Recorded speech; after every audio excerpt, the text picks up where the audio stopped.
Hi to everybody who is in the crowd today. Hello. Yeah. All right. This is a super fun week because today we're going to talk about a really important concept that a good colleague of mine, Ramses, refers to as critical weaknesses. This is kind of an idea that he got me wise to, and I think it's really important, and it goes under the radar a lot when talking about like how you can improve, or really what holds people back. So we're gonna address it, right? So what is a critical weakness? Let's start with the beginning here. A critical weakness is basically a tell, a consistent response to a situation. Essentially, a critical weakness is you are doing something that is not good. You're doing something that the same way every single time, even if it's not good for you. And here's the most important part about it. Even if somebody punishes you for a behavior, you are incapable of changing it. And that's kind of the core aspects of critical weakness, and it kind of changes a little bit based on the level of gameplay, but generally speaking, that's kind of the idea. And it's really important to talk about critical weaknesses because I think this is primarily how mid-level players lose. Whenever you're playing, for example, in pools, and you have to play a seeded player, a lot of the times that seeded player, they're not really even trying to play the game honestly against you. They're just looking to see what they can exploit. And as soon as they find that thing that they can exploit, they start exploiting it. And if you can't deal with that, then the set's over. Like, they're not even going to play honestly with you. They're just going to take advantage of this bad behavior you have until the set is over. So, let's be honest. Who is accurately described in this room by this statement? Does anybody do this?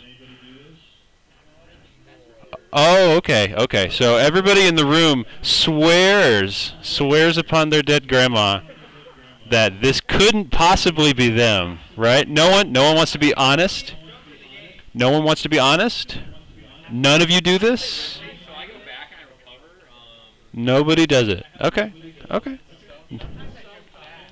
Yeah, okay. So, for example, Micah, you said you never do this, right? Why don't we take a look at a video? Why don't we take a look at a video? We're going to take a look and see who's lying. You have no footage of me playing. Ooh, well.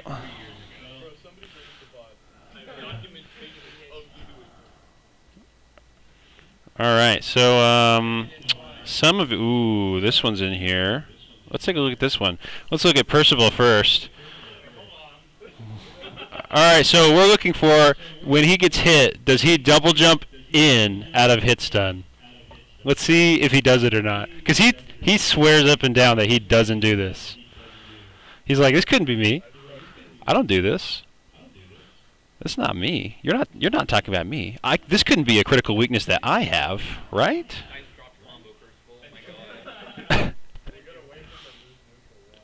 Yeah, well, I guess if he never loses neutral, we won't see it, right?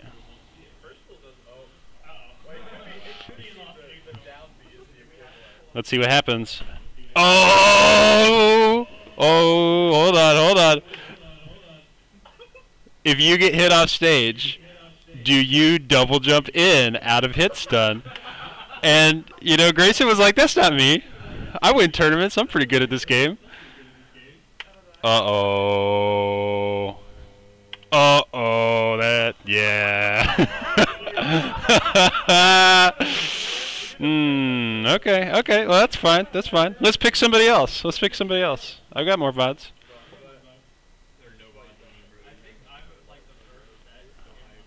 We'll find you. I know that you're in here somewhere. Oh, this is mislabeled. I think this is you. Here we go. Alright, so let's see if Micah said that it might be him sometimes, but he's pretty convinced also that this couldn't be me too much. Oh, okay, that wasn't buffered. Nice job. But he's off stage now. Oh, that wasn't buffered? Okay. So there's some truth behind that statement. Okay, I watched 3 interactions and he didn't do it any 3 times. I'll take that. Let's get back to what we're doing here. So this is more common than you think, but this is just one of many options here. And the reason why I want to point this one out is because I think this is like the most egregious offender. This is the first one that I think people should always look for, and to me is the biggest indicator that somebody is autopiloting their defense. The only difference, the only exception is if you play a character that actually, like, genuinely gets their strongest options from getting above their opponent as fast as possible. So, like, for example, Snake with Cypher, him jumping, double jumping out of hit stun in and up being is a common recovery strat, and it's fine because he has good defensive mix-ups and he doesn't want to recover low. Rob can go into the blast zone with his up B. He doesn't often double jump out of hit stun anyway because he'll just burner up into the blast zone, but he's another character that I wouldn't necessarily think is a problem. And then I would also argue probably that Shulk is a good candidate if he's in jump art, just because he can get so much distance over his opponent that it's not the worst situation. He can avoid a lot of the common traps. Let's continue. So we're going to talk about in concrete terms what critical weaknesses look like. These are some examples. And, like, again, they don't seem like a critical weakness. But if you consistently act like this in these situations, it can be exploited against you. So, buffered resource burns out of hit stun. This is jumping out of hit stun.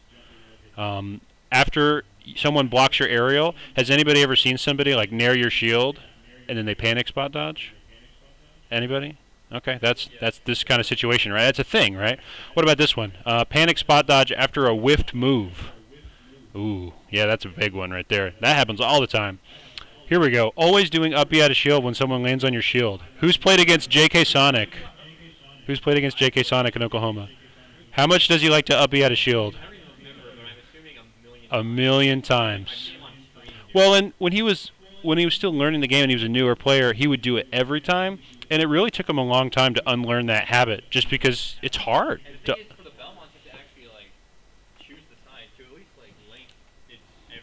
True. It's true. Well, and I guess Micah's probably a little bit of a victim of this as well with the link up B. It's a very tempting button. Buffering ledge options. This means I grab the ledge, and as soon as my character can act, I do something. How many people have been back-aired at the ledge by Wolf or some character because they jump off the ledge, and they're like, how did he know I was going to jump there? Well, it's because you buffered your option. They just guessed. Fishing for grab out of shield. Everybody has seen the grounded Donkey Kong looking for the grab. That's kind of what that looks like. Rolling in as a zoner. This one is like, has anybody ever seen someone play a Min-Min and they're like, oh, you got too close to me, I'm rolling. Or you're playing against a character that that can't handle pressure like Robin. Oh, you got too close to me, I'm rolling.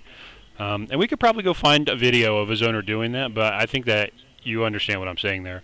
Run up shield and neutral at high percent because they're waiting for you to go first. This one is really, I think, understated, but weaker players are afraid to go first and will run up and block because they're just like, oh, well, if I just wait till you go first, then it's my turn and I win. But then they grab you and you lose neutral. Using double jump for no reason to recover. This one I talk with people about a lot. It's like, why are you using your jump when you don't need to? Eventually, this will get you killed for no reason. Aggressive ledge drop double jump aerials is another big one. And I think there's some really bad offenders in the room on top of just in general. Because some characters it's just so tempting, Like if you play Link, like forward air off of shield feels as natural as breathing. For if you play Ness, forward air from shield, forward air from ledge. And then finally we have a preferred kill option at certain percents. And I list this one because weaker players struggle to kill at high percent, and they tend to greatly prefer a specific setup. So like in this case, I would be thinking about Ness players fishing for back throw, or Fox players fishing for up smash, etc. Or maybe Snake players looking for an up tilt. And a good player is capable of using those options without being desperate. The desperation is kind of what we want to avoid. So pain response. How do you know that somebody has a critical weakness?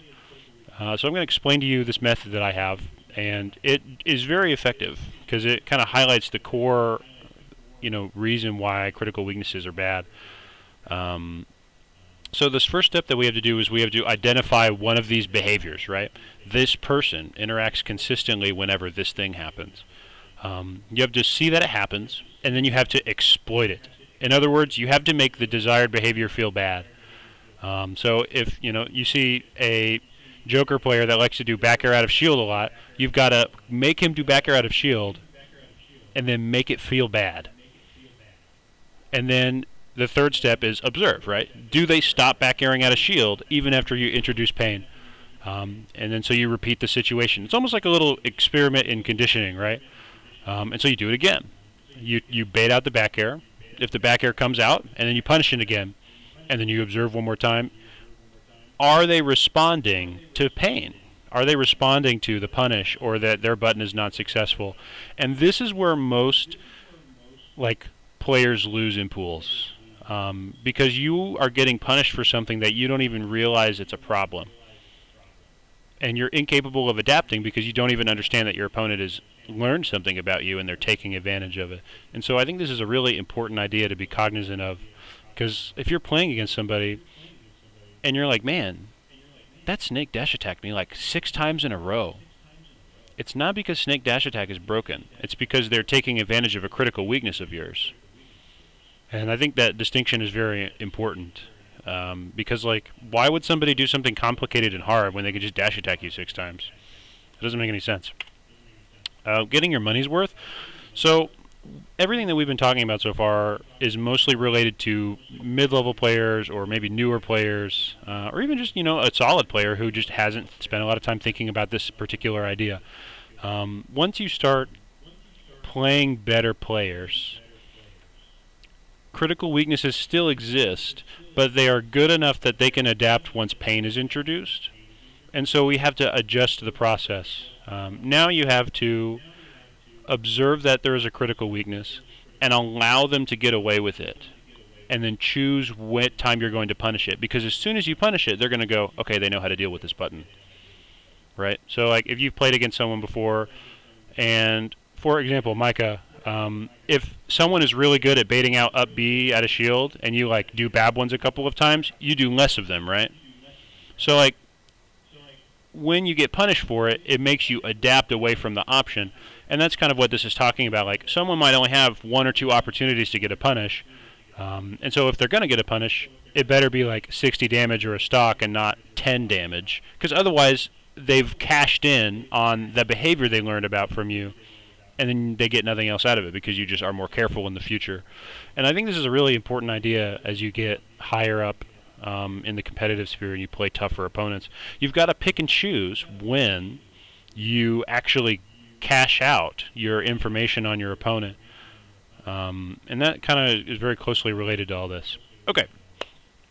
The last thing that I want to talk about before we watch the video is basically how do I apply this to myself, right? Because unless you are winning tournaments, you are probably not the person exploiting critical weaknesses, and you are probably the person being exploited. And so we gotta, how do you address that, right? How do I do less things that are bad?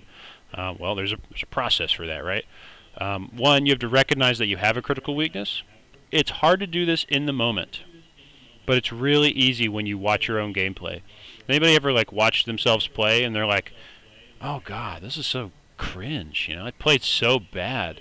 And you know why? It's because you sit there and you get to watch, and so many players will watch themselves play, and then they will refuse to admit that they have a critical weakness or they have a problem with how they play. And they're just like, oh, well, this is just how I like to play. I just like to be aggressive, or I'm just a defensive player, or I like to recover high. No. You have a player tendency that is getting exploited, and you need to deal with it, or else you're going to continue losing to people that you should be beating because they're taking advantage of it. So you have to recognize the problem. That's step 1. Step 2, and this is really important here, you have to break the muscle memory for this stuff, because a critical weakness is at its core autopiloting. You are autopiloting that interaction. You see something, and without even thinking about it, a reflex occurs, and you do your input. And the only way you can really undo this muscle memory is by training your hands away from it. You have to put yourself in the exact situation. You have to make it realistic, and then you have to just not do the bad thing. And it sounds so silly, right? It sounds so simple. Like, to solve the problem, all you have to do is someone hits you off stage, and then you just don't jump. And then you do it again. Someone hits you off stage, and you just don't jump. And it's like, well, that's super easy. Why do I need to go into the training mode to practice that? Like, I can just think about that.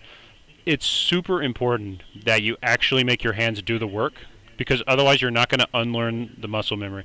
Because when you're under pressure in a match, you're not going to have time to be thinking about this, and you are not going to rise to the occasion as a player. You're going to sink to the level of your training.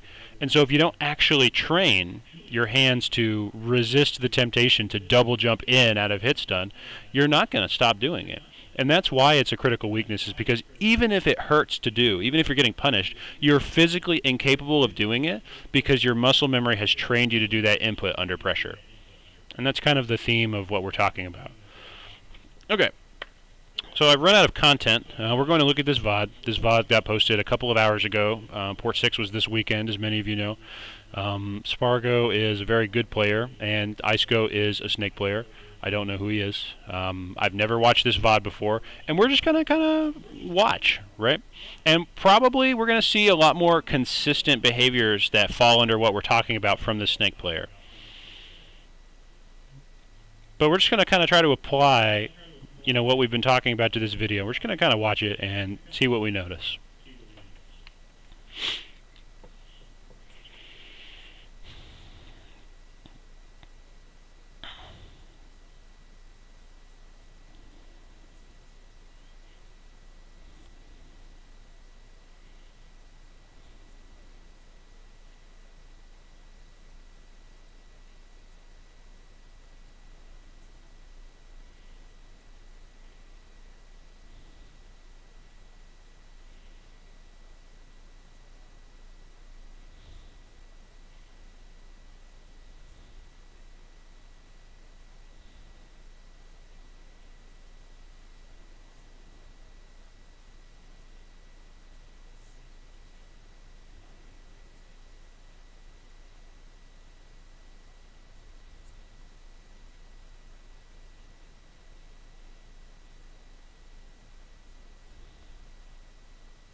All right.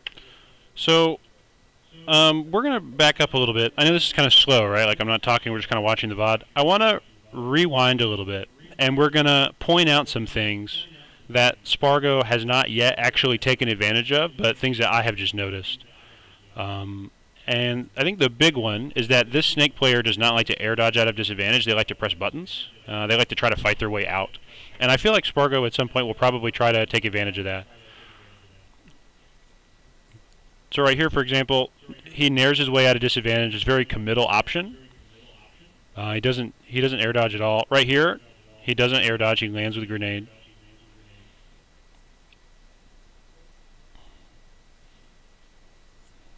What about this situation? Still no air dodge. So he's very reluctant to actually air dodge, and he would rather try to press buttons. Because normally you want to kind of avoid swinging at Snake when he air dodges, because he'll land before you and then you'll get reversaled. So Spargo's being very careful to respect the air dodge. But he's not air dodging. And then the stock goes away here at one moment. I think he hits a back air. Yeah, he's a back air. Okay, so second stock.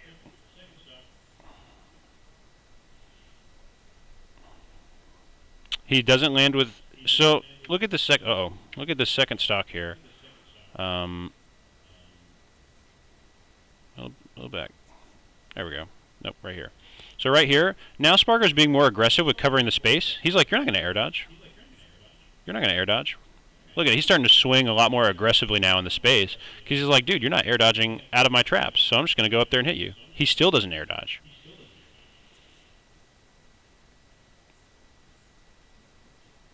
Yeah. Ooh, okay, so this is a good one. There's been a couple of times where the snake has rolled after Spargo has gotten close. So look at this interaction right here. He gets close, and Spargo doesn't swing with Pyra where the snake is. Instead, he turns around, he's waiting with this down tilt. Because he was expecting that interaction to happen. He's not dead. Still no air dodge. And again, Spargo is more confident at lashing out at him because he... Look at this. That down air, if he had... Dang it. I got to get used to my controls. With this down air right here, if he had respected the air dodge, he might have gotten punished for it. This one right here. So Spargo has already become a lot more aggressive at contesting his landings. And so like even right here, that down air is specifically because he's looking at covering Snake and forcing him to air dodge. He's like, dude, you can't land through me. You gotta go.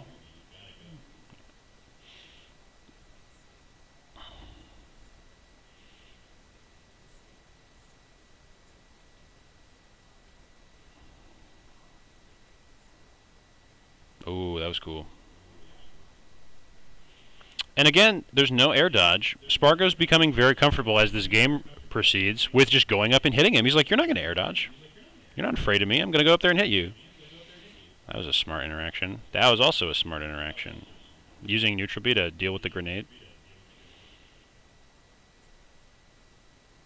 I think he's dead. Yeah.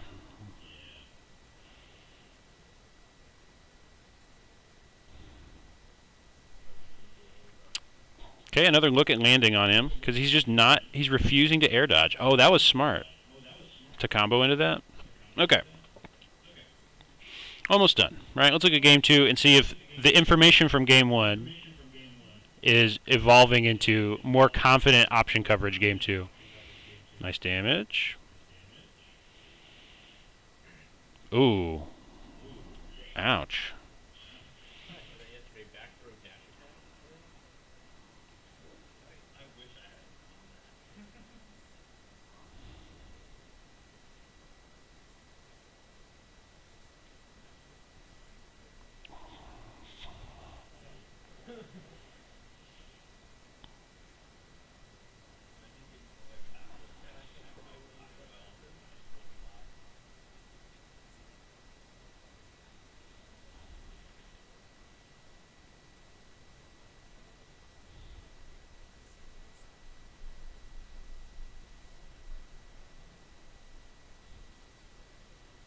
Yikes. And like again, this section right here, he's like, dude, you're not gonna air dodge. I'm just gonna forward smash, you're gonna land on me. Spargo is becoming a lot more aggressive with his commitments against Snake's landing because this Snake player, I have not seen him actually air dodge to land once. And yeah, it can be punished, but because he's not doing it repeatedly and he's not mixing up his behavior, it's becoming a bit of a critical weakness, and Spargo is able to exploit it.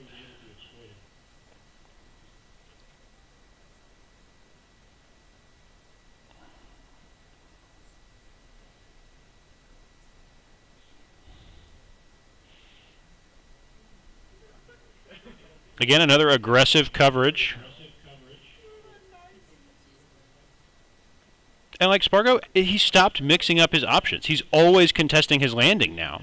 Every single time. And it's because he's not expecting the Snake to actually be defensive anymore. And again, he back airs at a disadvantage and he just covers the hitbox. And I think it's really important to like focus on that because as you can see, like that one tendency just is how that Snake player plays. And the longer the set went on, because that behavior didn't change, Spargo became more aggressive in his advantage state, and he became more committal, and he was rewarded in bigger chunks for it because he's not guessing anymore. It's not a risk. He knows his opponent's going to do it. It's because they have a critical weakness. They refuse to mix up their defensive landing with an air dodge to avoid these hitboxes. And so why shouldn't he commit? Okay. That's the end of my content for today. Thanks, everybody, for kind of tuning in. It's a bit of a shorter session, but I think it's really important to kind of discuss this stuff. This one in particular is just, I don't know, it's endemic among players. And everybody is guilty of it. It's not something that you can just be like, you can't think your way out of it. You have to be very deliberately aware that it's a problem for you, and you need to be, just you have to take steps to correct it with your muscle memory. He did roll behind. Okay, that's all. Thanks very much. You guys have a nice day.